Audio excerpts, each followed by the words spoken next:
I hauled my ass to the laundromat on a typical gray Sunday morning at 7. I had no idea if it was a gray day outside, but I guess everyone feels that way when they're in the laundry room on a Sunday morning. I have only used the laundry service for the last year or so. Before this, my wife did our laundry in our own laundry room in the basement of our house. I moved out about a year ago, and 6 months ago, my wife became my ex-wife, and the laundry room was now in my former home. So I started a new habit of going to the laundromat, located a mile from my apartment, early on Sunday morning. Although I don't really like getting up early to do laundry, I didn't want this ritual to disrupt my weekend, so I showed up early to the laundromat and left early. I avoided the hassle of waiting for a car on a busy day and having to engage in polite conversation with other patrons. After all, aren't Sunday mornings meant to be hungover and quietly read the newspaper? I've been going to the same laundromat for the past 9 months or so, and maybe I've seen it before but never paid attention to it. But this time, it was different. One of the wheels of the cart The pull seemed to be slightly bent, causing the cart to roll unsteadily. She was overwhelmed with dirty clothes, and it was difficult for her to roll them behind her with one hand and try to hold the door open with the other. I saw this while looking through a sports paper, and being the generally good guy I am, I put the paper down, walked up to the door, and held it open like a gentleman while she pulled the cart inside. She looked up at me and gave me a 100-megawatt smile, with perfect white teeth and big brown eyes.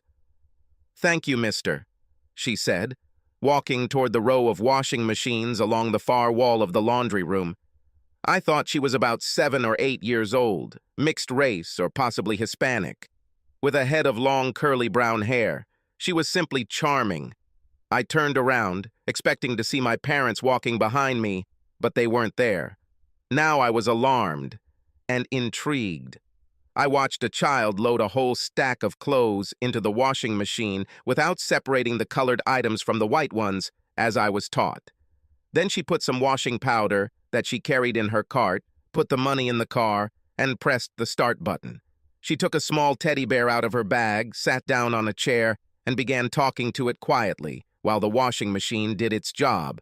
From where I stood, almost on the other side of the laundry room, I could see that the clothes she wore, jeans, a long-sleeve shirt, and a pink jacket, too light for the 6.5-degree morning, had seen better days. Although they were not dirty, they faded with age and wear. She looked one step better than a street bum, but there was a calmness in her behavior that simply did not fit into my head. I also couldn't believe that parents would send such a small child alone to wash the family's clothes. Being a parent myself, I just knew something wasn't right about this whole thing. Which brought me back to my own business. My children, at this very moment, were probably asleep, tucked into their warm, comfortable beds in my former home. When they wake up, perhaps an hour or two later, their mother, my ex-wife, will likely have a hot breakfast of pancakes and eggs, and maybe bacon, ready for them. My 13-year-old son, Ethan, is a big fan of bacon, and my 15-year-old daughter, Haley, prefers pancakes.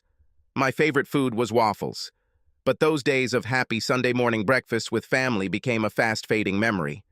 As is expected in a divorce, my wife received custody of the children, and although I received some visitation rights, my wife, in all her nastiness, turned the children against me, blaming my selfishness for the destruction of our family. My kids wanted nothing to do with me, and that was very obvious the few times we were together. My crime, not sitting still while my wife cheated on me with another man during a long weekend trip, with 3 other couples and the man she ended up having sex with, a rich guy who made it a point to have sex with wives of other men. She and he worked out this plan to have sex for one night, and then she would come back to me and be completely faithful to me for the rest of our lives, just like she was before the weekend. Since she told me about it in advance, it was not cheating, she claimed, but in case I wanted to make a fuss, she would take half my money, half my things, the whole house, and, as luck would have it, ruin my relationship with the children, which, of course, she will get it. When I refused, she got everything she promised, and, of course, shifted the blame onto me. The kids bought it. I was completely screwed. Thinking about those family breakfasts made me feel hungry. as I hadn't eaten anything since the last hot dog slid down my throat. Along with the Mickey's malt beer at the bar I was sitting at watching the Knicks game. There was a poor imitation of a vending machine on one wall, with a Coke machine next to it. I was sure that whoever owns the laundry collects money from both machines every day. Otherwise, they would have been hacked and ruined long ago. I bought a pack of M&Ms and a Diet Coke. Just as I was taking out a can of Coke, I glanced at the little girl. She seemed to be quietly watching me, but then I realized that she was not looking at me, but at my snacks. Like I said, I'm someone's father, and the look on her face when she looked at my snacks hurt my heart. I walked over to where she was sitting and quietly asked if she wanted my Diet Coke and M&Ms. She brightened noticeably and sat straight in her chair. Then a sad expression appeared on her face, and she refused my offer. "Mom says I shouldn't take food from strangers, especially men," she explained. "That's a very good rule, honey, and you should always listen to what your mommy says," I agreed. "I'll tell you what. I'll just put the soda and M&Ms on the chair next to you, and you can take them if you want. I'll get some more and go back to my place." I put the food down, went back to the machines, and bought myself another Diet Coke and another bag of M&Ms. I then returned to my seat and picked up the newspaper, secretly watching her from above. After about 5 minutes, she grabbed a soda and M&Ms and got down to business. I smiled to myself. I left after about 90 minutes, folding my 2 bags and putting them in the car. I didn't think about the baby as I left, immersed in my life and how I was going to spend the rest of Sunday. To be honest, I didn't think about the baby again until I went to the laundromat the following Sunday, again around 7 a.m. Then I wondered if she would appear again. Of course, about half an hour later, she came to the door, again dragging a cart full of clothes. I held the door for her again. She thanked me again and headed towards the machines on the far wall. I noticed that she was wearing the same clothes as last week. I waited for her to start loading, then carefully walked over and sat down in the seat next to her. "I see you have a problem with the rear wheel on your wagon, honey. Is it okay if I try to fix it?" She nodded affirmatively, playing with her teddy bear. I turned the cart over and saw that the rear right wheel was bent on the axle. I straightened it out with my hands and then rolled the cart back and forth to check my work. Instant wagon repair. My little friend looked impressed. "I'm Alex Rogers, by the way," I said, extending my hand for a handshake. She extended her small hand with as much dignity as she could muster and said in a somber voice, "Maddie Ruiz, I'm very pleased to meet you, sir." "Well, now that we've introduced ourselves, we're not strangers anymore," I said. "What do you say about soda and candy?" "Can I have a real cola this week?" she asked, her eyes wide and questioning. "Certainly. 1 real Coke for you, a Diet Coke for me, and a few M&Ms for both of us." We sat and talked for almost 2 hours. I took a notepad and pen from the car and introduced her to the game Tic-Tac-Toe. It took her about 5 minutes to figure out what was what, but then she started to get the hang of it. I let her win a few times, just like I let my kids win sometimes. For a minute or two, I was lost in my own little world, thinking about playing with my children. Then I was lost in thought about how my then-wife, Tracy, looking me straight in the face, told me she was going to sleep with Robert Goldstein III, a big city lawyer, on the night that ended my life as I knew it. It's just one night, Alex. It won't mean anything. It will just be sex. What? Are you kidding me? It won't be just sex. This will be the end of our marriage, I yelled back. Don't be like that, Alex, she shouted back. Don't throw away 18 years of marriage because of one night. I didn't sneak behind your back like I could have. We could do this, and you might never have guessed it. Just give it to me, Alex. Tracy took Robert's hand and walked with him to his bedroom in the 4-room cottage. After standing with my mouth open for what seemed like several hours, but most likely only a minute, I took my things and left. Alex, now it's your turn, Maddie said, bringing me back to the present. I marked an X in one of the side boxes, and this gave Maddie a chance to get 3 O's in a row, diagonally, to win. She put on her best triumphant face as she marked the line through her 3. "High five," I said, holding my hand at arm's length from her. She looked at me sideways, then stood on her chair and was able to reach my hand to complete the high five. "Hold it," she said.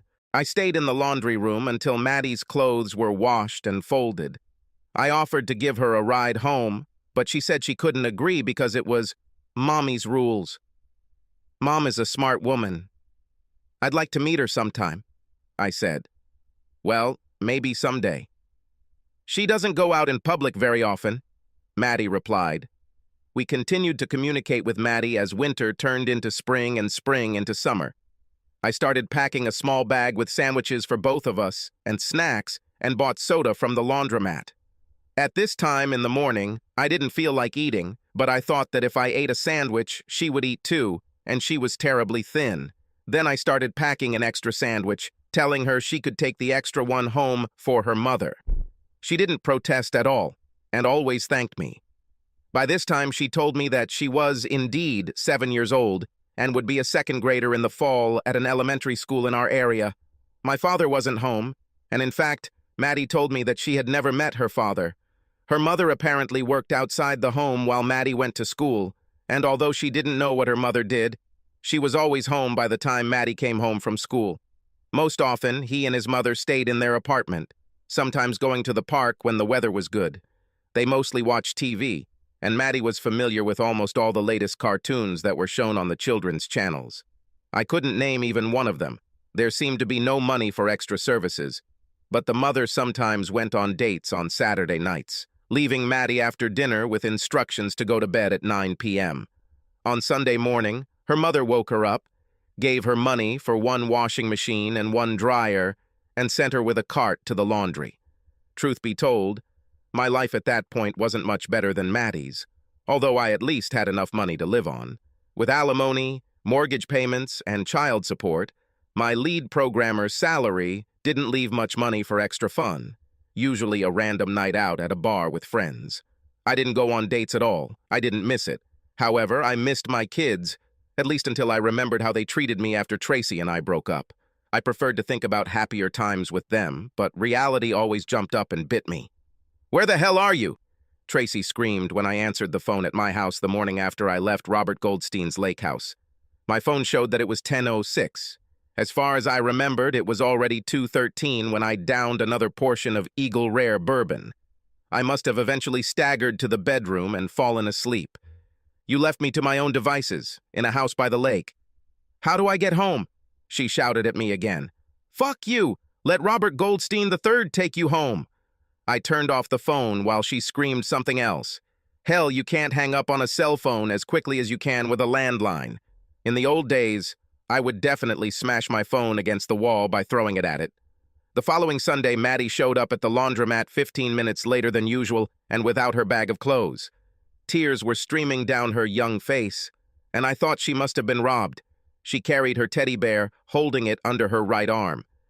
"Mom didn't come home last night, and I don't have money for washing machines," she said when I approached.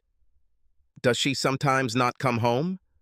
I asked as softly as possible. She shook her head, her big brown eyes shining with tears. "Mom always comes home. This is another one of her rules." I calmed her down and gave her the food I had brought with me for her. I was in another territory and didn't know what to do. "Is there someone you can stay with until your mom comes home?" I asked. She shook her head again, this time with a mouthful of peanut butter and jelly.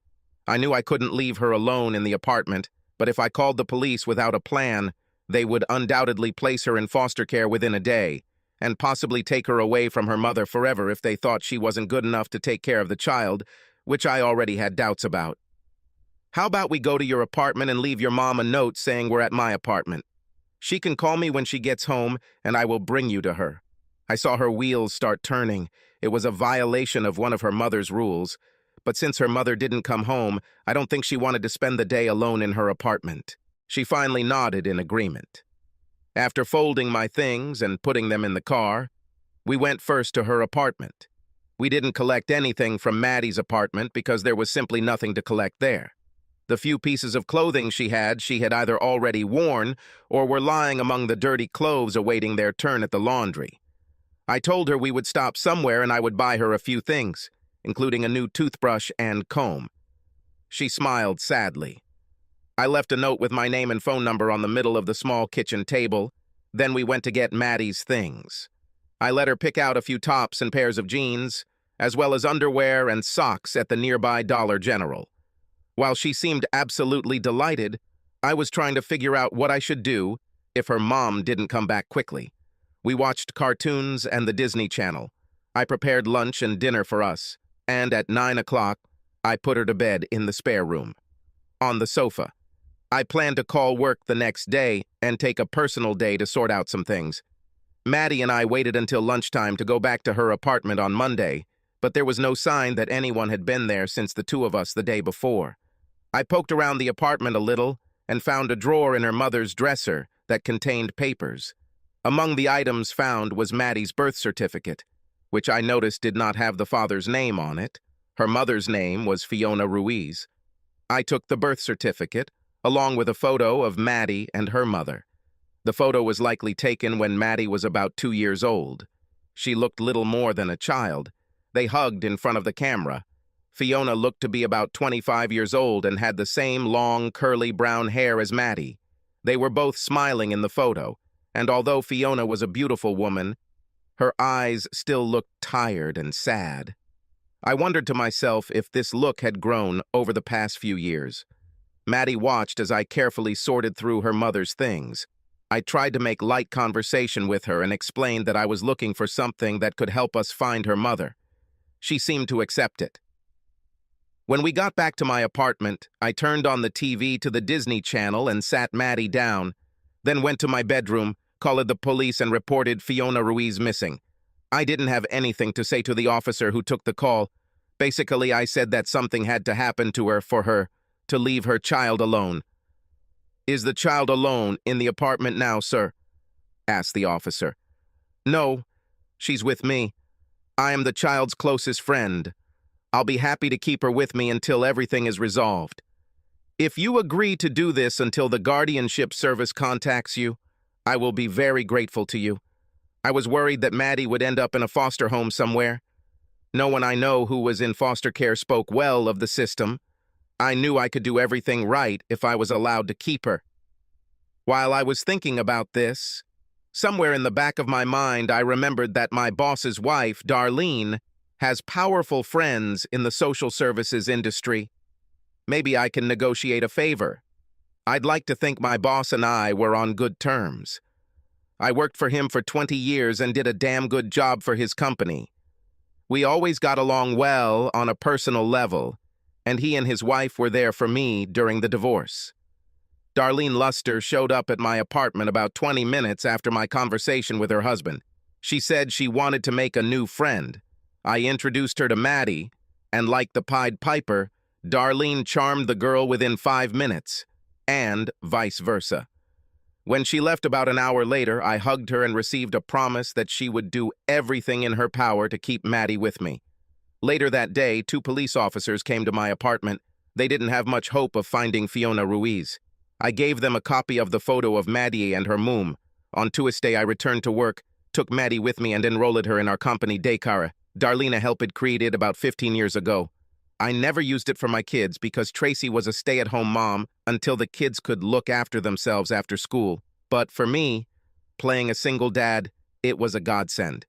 At least until school started, I took Maddie to work with me in the morning, had lunch with her at noon, and took her home in the evening. Overall, it was a pretty nice setup. Having Maddie with me helped me get through my own children abandoning me. I rarely saw them, and when I did, I was usually just having dinner at a local restaurant. I didn't take Maddie with me when I went out with my kids, leaving her with a neighbor, Mrs. Olivares. They didn't need to show her how they felt about me. Maddie was a breath of fresh air to me. Due to lack of funds, she and her mother did little outside of their home. So much of what I did with Maddie was a new experience for her. The first time we went to a real restaurant, not some McDonald's, she was mesmerized, like someone who had just arrived from another planet. When we went to the park and stopped to eat a pretzel and drink a soda after she played on the playground, you would have thought I had invited her over for tea. I think she smiled for a week after the first time. I know I smiled for a week after that, just listening to her exclaim about her experience. She started teaching me Spanish. Apparently, she was bilingual and laughed a lot when I mixed up words and phrases. One day at McDonald's, I ordered horse meat and Coke, and she laughed so hard she started crying. In her innocence, it never occurred to her that most people were not bilingual. I kept her at the same school she went to in first grade because it was the easiest for the school system. I had her birth certificate, so they didn't ask many questions when I listed myself as her contact and my apartment as her address. I have never heard back from the police about Maddie's mother or from the social service agencies who would like to place Maddie in foster care. Darlene must have twisted someone's arms for me, or the city officials simply decided they had too many outstanding cases to worry about Maddie and me. My cooking skills also improved because when Maddie stayed with me, pizza and beer were not acceptable foods. So we started watching cooking shows on the Food Channel and cooked in the kitchen together. This is something I never did with my kids because Tracy was a great cook, I have to admit. But with my Maddie's help, I learned and became a better person. And we had a lot of fun in the kitchen. I won't lie and say that everything was perfect for us.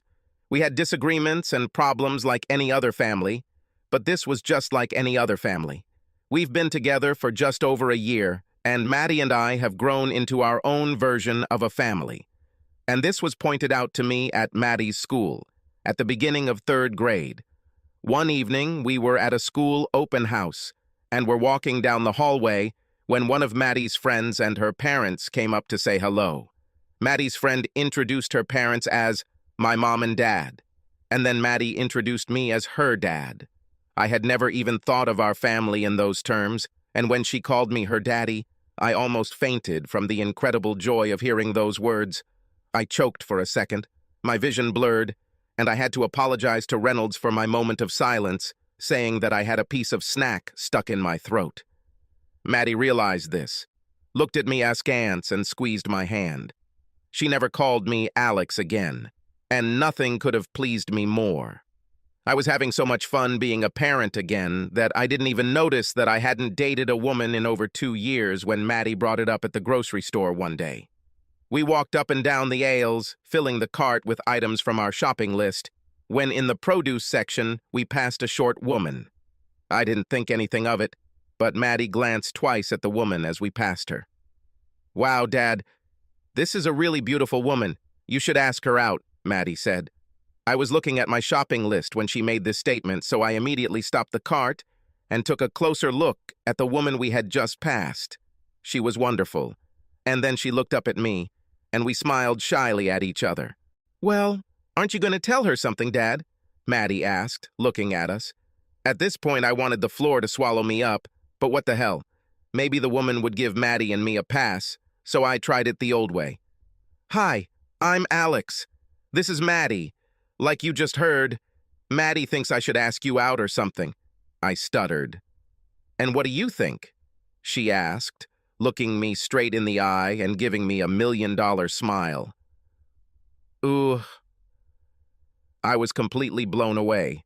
Caramel-colored skin, beautiful white teeth, a smile that could melt ice, and my heart. She looked to be about 35 years old, 5'2", 110 pounds perhaps, and although she was wearing a light jacket, she seemed to have curves in all the right places and fit well in her jeans. There was no ring on her left hand. I quickly wondered if Maddie had noticed this. "Would you like to have dinner with us some evening?" "All together. Or just you and me, if you prefer." "Curb your ardor, Romeo," Maddie said teasingly in more Spanish. "It was a good move, asking your daughter to look for single woman at the grocery store for you," the woman replied while I blushed. "No. To be honest, it wasn't my idea. I would never do that. Honestly." "Yes, exactly, Romeo. Am I buying this?" "No. But yes, I would like that. Have dinner with both of you. By the way, I'm Cherry Roberts." "Seriously? Was it that simple?" "Damn, I should have used that image a long time ago," I said, and she and I giggled. "We made a date for next Saturday. She said she loves Italian food, and Maddie and I have some good recipes. After we exchanged phone numbers, and I gave her my address, Maddie and I turned to continue shopping. Maddie and I fist bumped as we turned the corner into the passage. "Yes, no setup for sure," she shouted after us. Finally, the next Saturday arrived. I swear the days couldn't go any slower. After cleaning the apartment, Maddie and I got busy making homemade lasagna, garlic breadsticks and salad, and homemade tortoni for dessert. Cooking calmed my nerves because, to be honest, I was nervous as a cat. After all, it's been over 20 years since my last date, and then it dawned on me, suddenly.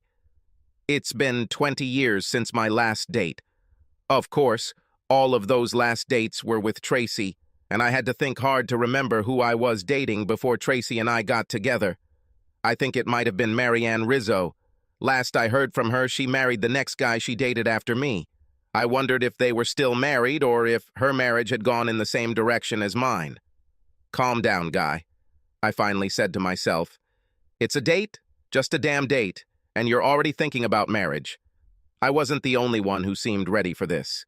Maddie looked excited too. She was next to me, helping me while we cleaned and then cooked. I didn't realize it, but Cherry was the first visitor to our apartment who wasn't Mrs. Olivers or was older than, 10 years. Dinner went well, I thought. It was a little nerve-wracking at first, but having an 8-year-old around is a great icebreaker. My mother was not married either. "Have you ever been married, Cherry?" she asked when I brought Cherry a glass of Galliano shortly after she arrived. Cherry blushed almost as much as I did at the question. She then looked Maddie straight in the eye and said softly, "I used to be married to a wonderful man, baby." But that was in the past. I saw sadness and then pain appear on her face as she answered the question. "Dad was also married, and he has 2 more children besides me," Maddie continued. At this point, I decided that I had better tell Cherry briefly about my marriage and divorce, and how I became Maddie's father. She took it all calmly, with a stoic expression on her face. She and Maddie both looked a little teary when I got to the part about Maddie's mother not coming home. However, the sadness quickly passed for Maddie, who then asked Cherry about her name. "Cool name, Cherry. Surely your parents were cheerful when you were a child." "Well, that's a pretty funny story, baby," Cherry replied. "Actually, my real name is Marcella, but for short, my name was Sella." One day at the grocery store, my little brother saw a box of Sella chocolate-covered cherries, and after that, he started calling me Cherry. It stuck, and now everyone calls me that, so that's what I'm called too. "Well, it suits you much better than Marcella," I interjected. "I see glasses with thick dark frames, men's hands, and a strong butt." "Ooh, that's harsh," Cherry replied, giggling. "You will never ever call me by my name." Cherry stayed with us until it was time for Maddie to go to bed at 9. Then she said that it was time for her to go too. I hoped she was more than just being polite when she said she had a good time and that next time we should do it at her apartment. I gave her a quick peck on the lips as she walked out the door. For a brief second, I thought I smelled arousal, but so much time had passed that perhaps I was just dreaming. "I like her, Dad. I think she'll be a good fit for us," Maddie said after I closed the door. I had to admit, at least to myself, that the child was right. For now, we had family date nights 5 Saturdays in a row, and I think we all had a good time. However, I knew I needed to try one-on-one to see if it had a chance of going anywhere. Maddie took the news well when I told her that I was inviting Cherry to the restaurant, just the 2 of us, and that she would spend the evening with Mrs. Olivares. I certainly wasn't going to leave Maddie at home alone like her mother did. I would never criticize Maddie's mom, but I wasn't going to leave my 8-year-old home alone while I went on a date. Besides, I think both Maddie and I were well aware that the last time she was left home alone, things didn't turn out well. I made a reservation at a nice steakhouse for our first alone date, as Maddie called it. I knew the mood would definitely be different when I showed up at Cherry's door to pick her up. She wore a somewhat tight-fitting silk dress, open at the front so that her ample breasts were clearly visible, and short enough to make her slender legs appear a little longer. She wore a little more makeup than usual and wore a different perfume, Something sexier and spicy, but not too strong. Damn! I completely forgot to take my stick. How the hell am I going to fight off all the other men? If you think this tongue will help you achieve anything, well, maybe you're right, she laughed in response. We had a great dinner and a nice conversation about more adult topics without Maddie, although it was a little strange that she wasn't with me. You miss her now, don't you? Cherry suddenly asked, looking straight into my eyes. Sort of, I admitted. Except for school and work, we are always together, and I don't mind one bit. You really miss the first two, don't you? She asked. It's terrible, although not with the attitude that appeared after I left. I know they are still children, but they don't even try to see things from my point of view. My ex really turned them against me. It seems to me that you get along well with children, I continued. If you don't mind me asking, why have you never had children? No, I don't mind. We were considering this issue at a time when I made the absolute dumbest decision of my life. I disrespected and cheated on my husband, all for the thrill of illicit sex. I was a stupid, dumb bitch, and I ripped the heart out of the only person I cared about more than anything in the world. This is a mistake I will never make again if I have another chance to love someone like that. Cherry's voice broke as she said the last part, but I caught every word, said in a barely audible whisper. Her eyes filled with tears, which she tried unsuccessfully to blink away. I handed her my napkin and she carefully dabbed her eyes. I'm sorry if I made you go somewhere you didn't want to go, I said. I've never talked to anyone about this before, she said. Even with my parents. I'm too ashamed of myself. Then that's enough adult talk, I said. Let's hit this joint and see if you have moves on the dance floor, Missy. Missy? How old do you think I am? 12? Actually, I thought you were 35, but I'm 44, so to me, you're still a kid, I said. Really, 35? She was delighted. I'm 42. I was married for 12 years, divorced for 9 years. You are very good for a girl's ego, sir. It can't be. You're only 2 years younger than me? I look like I could practically be your big brother. I laughed. I paid the bill, and we went to a dance club that Tracy and I visited sometimes. I'm no Fred Astaire, but Tracy loved going to dances, so one of the first things I did when we had some extra money was take some dance lessons. I quickly learned that sitting on the sidelines and watching your wife dance with other men is not a pleasant experience. Cherry was as light on her feet as she was light on her face. We danced to slow and fast music for about 30 minutes before I needed a break. Cherry looked like she could have continued, but she walked off the floor with me and we found an empty table.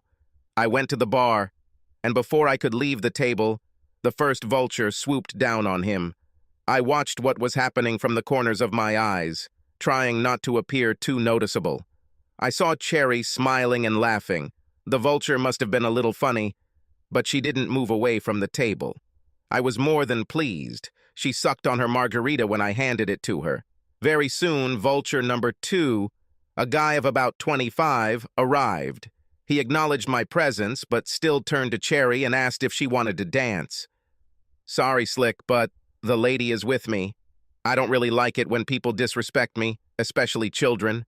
I spoke quietly but firmly, keeping a smile on my face. I know there was no smile in my eyes, although obviously the guy knew he was breaking protocol. Sorry, dude.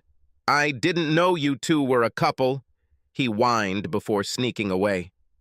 We finished our drinks and went back to the dance floor, staying there for about 30 minutes.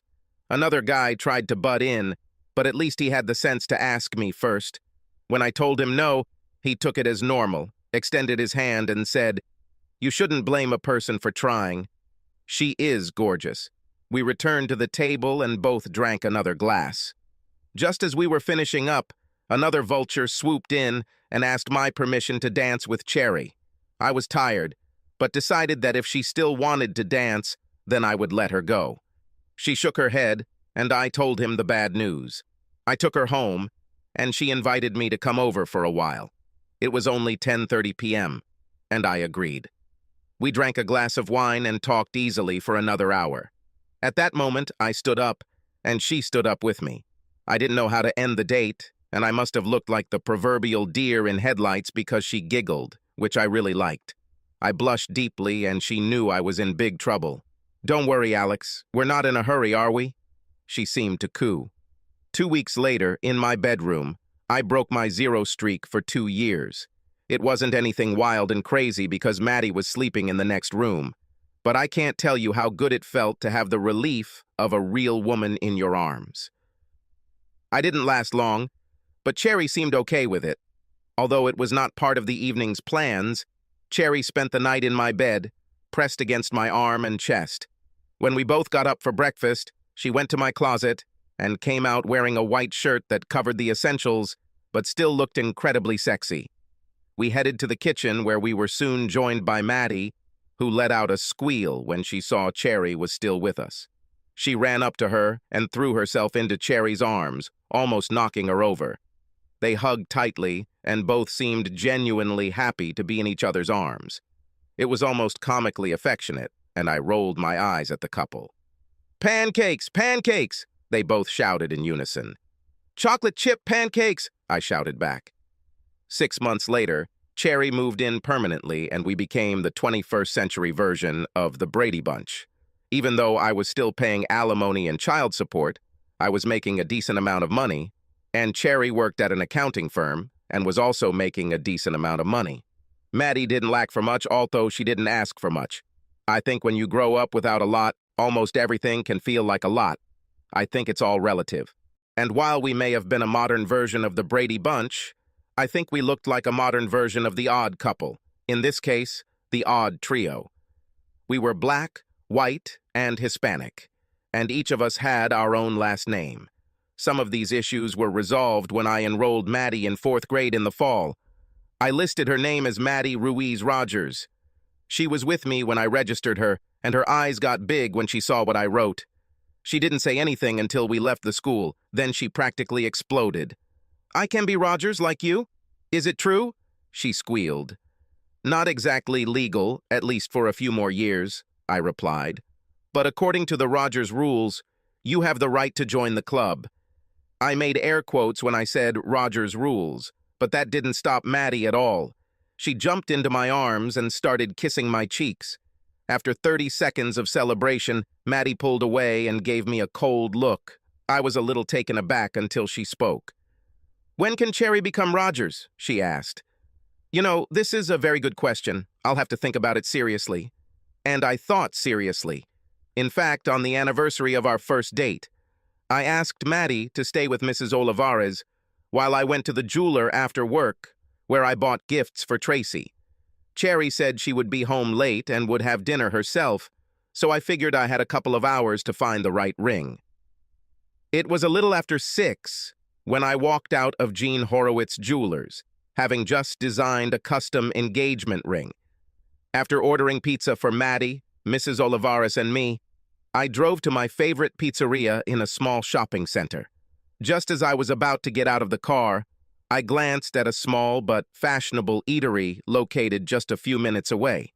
And at that moment, my world ended for the second time. My Cherry entered the restaurant, hand in hand with a 40-year-old handsome black guy. She looked lively and very happy. I stared after them, unable to move, or breathe, or think. I don't know how long I sat in the car before I realized that I hadn't been breathing for a while and felt like I was about to pass out. I took a deep breath, then another. Then I decided that I needed to feed Maddie, so I went to the pizza place and placed an order. I drove home in a stupor. I don't remember much about the evening, at least until Cherry got home around 8.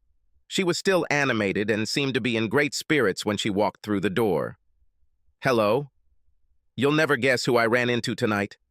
My brother John snuck into town without telling me, and after I finished work, he invited me to dinner. I thought since you guys are eating pizza, I might as well grab a bite with him." She fell silent when she saw the expression on my face. "Is this the story you came up with?" I asked quietly. Cherry looked startled as the reality of what I said played out in her mind. "You went to Salvatore's for pizza tonight. And you saw me with him, didn't you? And you thought, 'You son of a bitch,'" she yelled at me. I was more than a little surprised. Here I expected guilt and repentance, not attack. This must be some new way of apologizing, I thought to myself. Cherry had never swore at me before, but I was beginning to realize that she might have good reasons. You don't even trust me enough to give me the benefit of the doubt. I know that I lost my husband because I cheated on him. I told you all about it. I didn't hide anything. And I told you that I would never make that mistake again. I understand that your ex-wife left you with trust issues, but that's your problem with her. Don't you dare treat me so disrespectfully again, or I'll be out of here so fast your head will spin. Mrs. Olivares apparently calmly walked out as Cherry exploded, and I saw Maddie sneak away to her room. I wished that the sofa I was sitting on would swallow me up, but no luck. You're right, I said quietly. I allowed the mistrust that Tracy sowed in my head to spread to you. You are a separate entity, and if I can't see that, then it's my fault, and I don't deserve you. I wasn't going to tell her about the ring just yet, but after I screwed up like that, I had to play my best card. She bared her teeth. If you could kill with a look, I don't think I would be walking the earth anymore. So, I know now is probably not the right time for this, but I need to show you how much I care about you. Give me your left hand. She slowly approached me and extended her hand, palm up. I turned it palm down, placed a piece of paper on her ring finger, and secured it with an elastic band from my shirt pocket. She looked puzzled, to say the least. "What the?" she said, taking the paper off her finger, unfolding it, and starting to read. "You lousy asshole," she squealed. "Seriously?" Cherry then captured my lips with the most passionate kiss I had ever received, including anything Tracy had ever given. When we finished, she called Maddie to come out of her room. "Look, baby, look," she said to Maddie, handing her the receipt for the ring. "I'll become Rogers, too." The squealing laughter of a pair of joyful females sounds at a level too high for the males to hear comfortably, but I managed to keep my hearing while they jumped around the room. When they separated, Cherry pressed a button on her mobile phone and exclaimed loudly, "You better come here and meet your future son-in-law." Maddie went and brought Mrs. Olivares back, so Cherry could show off her ring, and it was still Christmas morning in the apartment when Cherry's brother showed up. He was as handsome as a man, as Cherry was as a woman. Looking at him again, I couldn't even begin to thank him for the fact that he was her brother and not a boyfriend, as I thought. We shook hands when Cherry introduced us, but then he reached forward and grabbed me in a bear hug. A handshake is for friends, and although I want us to be friends, a hug is for family, he said. And they have to show you that if you hurt her, I will beat the life out of you. Understood? He squeezed his hand a little tighter as he said the last part. I wasn't breathing very well, and I got the point. "Yeah," I sort of whispered back to him. Cherry briefly told him what happened before I gave her the ring. He looked at me with mocking surprise and said that he was glad that I was still alive. "She looked at you with a laser death stare, didn't she?" asked John. "Yes, she killed people with that look. Maddie and Mrs. Olivares noted that they were smart enough to leave the room when they saw that look." Then he turned to Maddie, looked her up and down, and said, "So this is the famous Maddie Rogers. I have always wanted to have nephews and nieces. I think you'll be a great fit." Maddie smiled shyly, and then her face lit up like a sunny day. "Does this mean I can call you Mom?" she asked Cherry. Cherry didn't answer because she was crying. She reached out to Maddie and they stood there in an embrace for a long time, each crying their own tears for their own reasons. Even with Darlene's help, the state made us wait until Maddie was 16 before we could legally adopt her. At that time, she could already file for emancipation and go out on her own, but neither Cherry nor I were worried that this would happen. The government only sanctioned what Maddie, Cherry, and I created many years ago. Family is not always about blood and legal documents. And then, out of the blue, I hadn't heard a word from either of my kids since we last met over 6 years ago, so I was more than a little surprised when it was Haley on the other end of the line. I didn't bother looking at the caller ID and simply answered with my usual, "Alex Rogers." "Dad, it's me, Haley," she said quickly. "Please don't hang up." Relax, baby. I would never hang up on you or your brother. Something happened? No, Dad. Everything is fine. Just wonderful. I'm getting married next month, and I would like to invite you to the wedding. I think I was as shocked as anything else. This was my little girl, and yet I was so removed from her life that I didn't even know the man she was going to marry in just a month. It was just after Ethan's 16th birthday that I last had contact with my children. We went to Ethan's favorite restaurant for his birthday. As usual, none of the kids were very talkative, despite my repeated attempts. Finally, right after we ordered dessert, Ethan said, "Dad, I'm already 16, and court-ordered visits are over. Haley and I don't have to see you anymore if we don't want to. And we've discussed everything, and we don't want to see you. You abandoned us to preserve your stupid pride. Well, you can take your pride and shove it up your ass." I had to give my son credit. He was a great customer. Although he couldn't look me in the eyes when he talked to me, he never raised his voice. For her part, Haley continued to look from Ethan to me and back again. I breathed in, expecting this to happen one day. It was Tracy's handiwork. Her fingerprints were all over it. I assume you understand what wedding vows are and that your mother not only broke ours but threw them in my face. But she's obviously convinced both of you that I'm the bad guy here, and nothing I say will change your mind. But for me, breaking our wedding vows is not something I can just shrug off like, say, the family car breaking down. It's right in my soul, and even though I knew my leaving would hurt you too, me staying would be even worse because it would crush my soul and make me less than the person I am. Then we wouldn't be the same, and you would realize that when you grew up and lived long enough to see things as they really are. It was your mother's mistake, and she did a good job of shifting the blame onto me.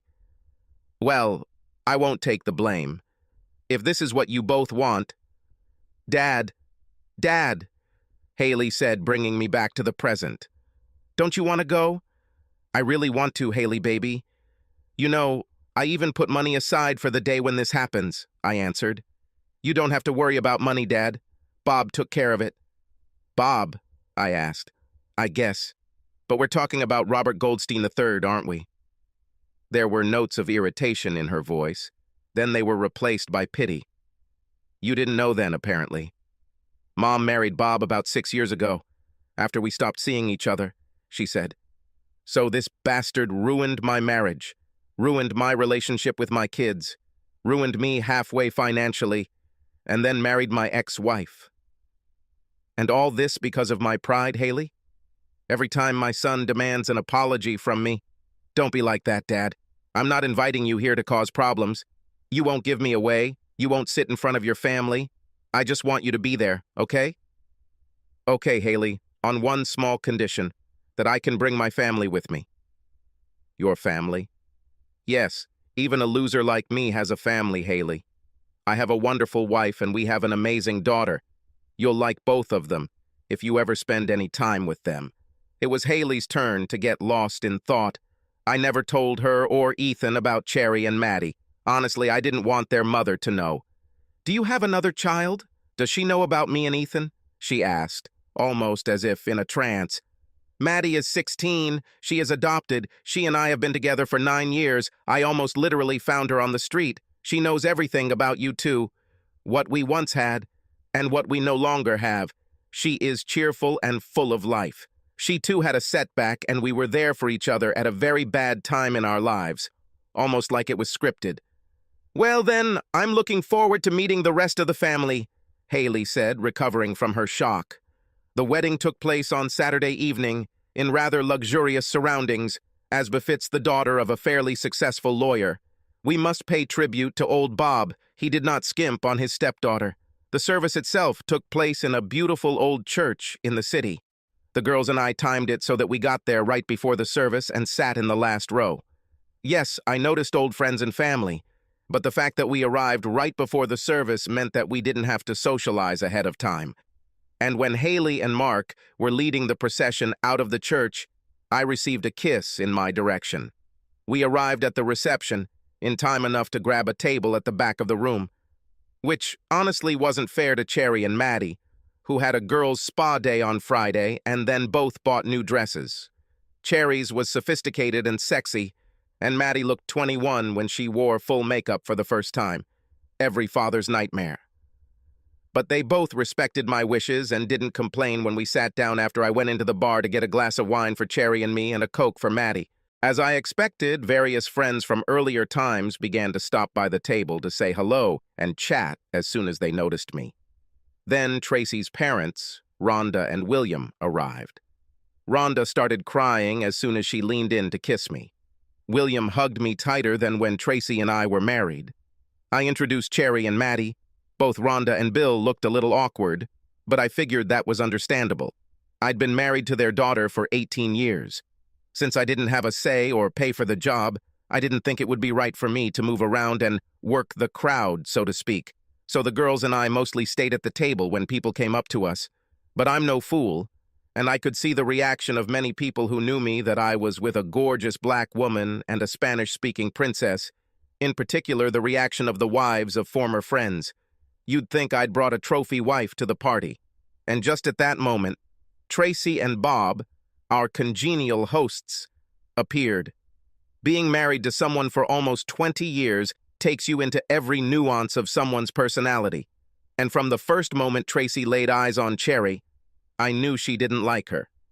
Maybe Cherry was too black. Maybe. Maybe Cherry was too pretty. More likely. Could Cherry have a flat stomach, great legs, and look 10 years younger than her age? Definitely. Could Cherry, with everything she had, just be with the one wrong guy in the room? Hell yes. With all the things going on in her head about Cherry, Tracy didn't even pay much attention to the fact that this was the first time in 10 years that we had seen each other up close. She almost literally woke up when I walked over and kissed her on the cheek in greeting. "Oh, Alex, I'm sorry. I had a little trouble moving in these new heels," she apologized. "No problem, baby." "You look amazing," I lied. "Let's go meet my new family." I introduced Cherry, Maddie, Tracy, and Bob, shook Bob's hand as warmly as I could, introducing him to them as the instrument of my subsequent good fortune.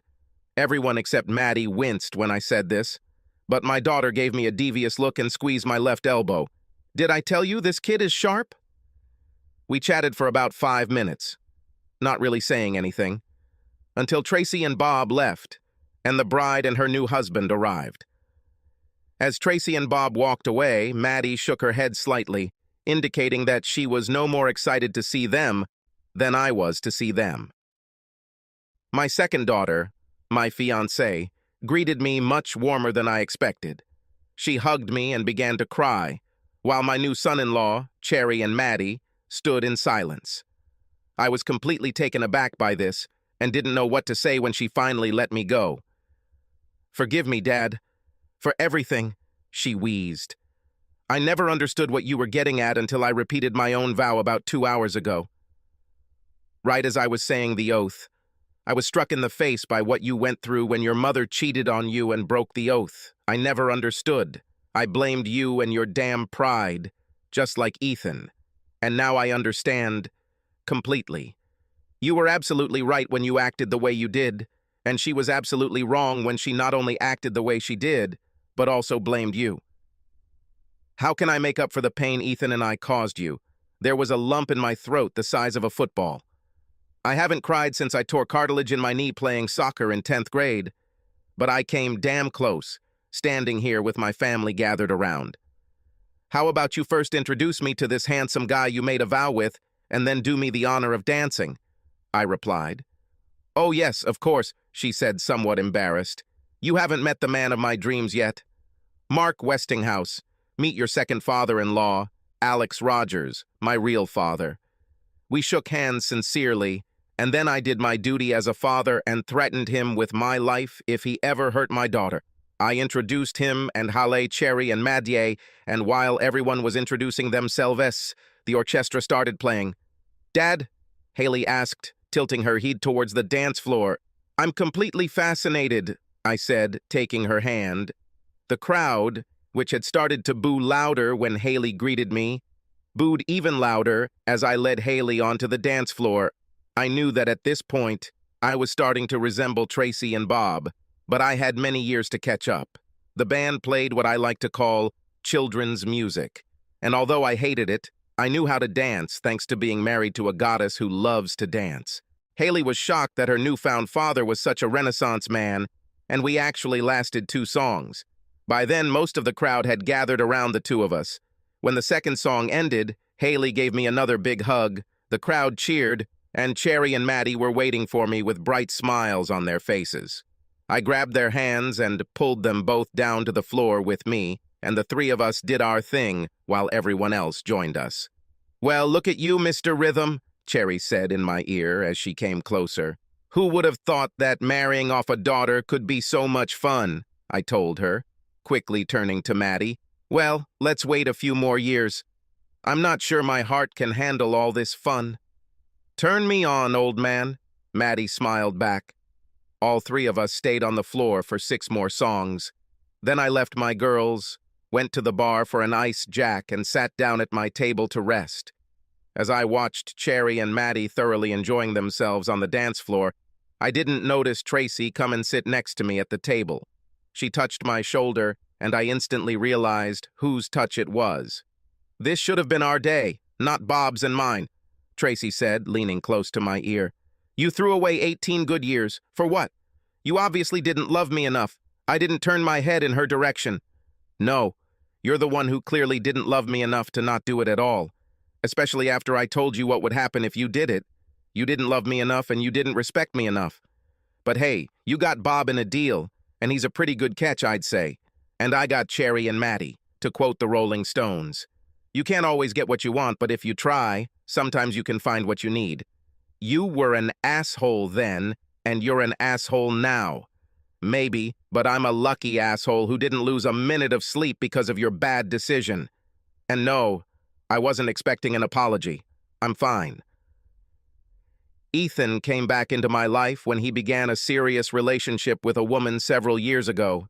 Loyalty seems to be much easier to understand when you have skin in the game, so to speak. He called me out of the blue and said that we needed to talk, and I invited him to the apartment. He was carrying a bottle of Jack Daniel's Tennessee Honey when I opened the door. "Haley said you really liked this drink, and she decided that I should make you a peace offering," he said as I led him into the apartment. We only spoke briefly at Haley's wedding, and that was on shaky ground at best. That was over 2 years ago, and although Haley and I had made up, Ethan and I, at that point, had not yet made up. So I asked my girlfriend Sasha to be my wife, and it made me think about you and Mom. Haley has been telling me for years that you were the injured party in this matter, not Mom, but I didn't really see it until Sasha and I had the big talk that included our feelings about fidelity. Forgive me, Dad. I was a complete idiot. Now I understand everything. I just didn't want to hate my mom. "I never asked you and Haley to choose sides," I replied. "I just wanted you to know why I had to leave. Had to leave." Over the next few hours, Ethan and I discussed a lot of things over a bottle of whiskey. Cherry cooked a great dinner for us all as the 4 of us caught up. Ethan ended up sleeping on the living room couch because Cherry wouldn't let him drive her car after he shared a bottle of booze with me. Cherry, Maddie, and I sat at the groom's family table for this wedding, along with pregnant Haley and Mark and our first grandchild, 2-year-old Brent, who sat next to Tracy. At least it allowed Tracy to not feel left out, since she was now on her own, since Bob had kicked her to the curb in favor of a trophy wife about a year ago. The kids kept me up to date on Tracy's affairs with occasional tidbits of news about her. I told them both that it was not wise to be the liaison between Tracy and me. We were adults, and if one of us wanted the other to know something, we could pick up the phone. Maddie flew in for the wedding. She's a freshman at Michigan State University, but she didn't want to miss her older brother's wedding, so I flew her out. She, Ethan, and Haley have developed a strong relationship, so much so that they can joke about her by saying that she is my favorite child. I find it very interesting to watch them together. The argument that nurture trumps nature when it comes to raising children seems to ring true for us because Maddie and I have an unbreakable bond that even Cherry has noted. While I wouldn't want what we experienced in early childhood to happen to anyone else, adversity has brought us a little closer than we otherwise might have been. Adversity also probably helped Cherry and me. We both know that we can never take anything for granted, and we cherish our time together as we figure out our new lives as single parents. I can tell it didn't take Cherry long to realize that an empty nest meant no one in the next room was listening in, and she went all out in the bedroom. Hearing her screams of pleasure just makes me go crazy and want to give her even more pleasure. There are mornings when we both get ready for work, a little stiff and sore, after a wild night of gaming. Once all the usual wedding stuff was completed at the reception, Cherry and I hit the dance floor. Maddie also danced with one of Ethan's groomsmen, but not before Ethan warned them that they shouldn't mess with my father's favorite child, or they'd face hellish retribution. I chuckled when he said that. I returned to the table after half a dozen dances, but Maddie wanted to dance with me, so I stayed for one more. I noticed that Cherry and Tracy had nothing to say to each other, even though they were sitting within speaking distance. "Do you feel the frost coming from that side of the room?" Maddie asked when she was within talking distance. Insightful.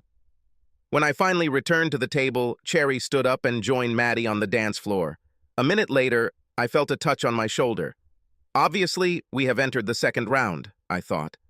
"So, are you going to gloat about Bob leaving me?" Tracy asked, leaning towards me. "Not my circus, not my monkeys," I replied. "I know this might surprise you, but I rarely think about you at all. I don't wish you harm, but I don't care about your life and what happens to it.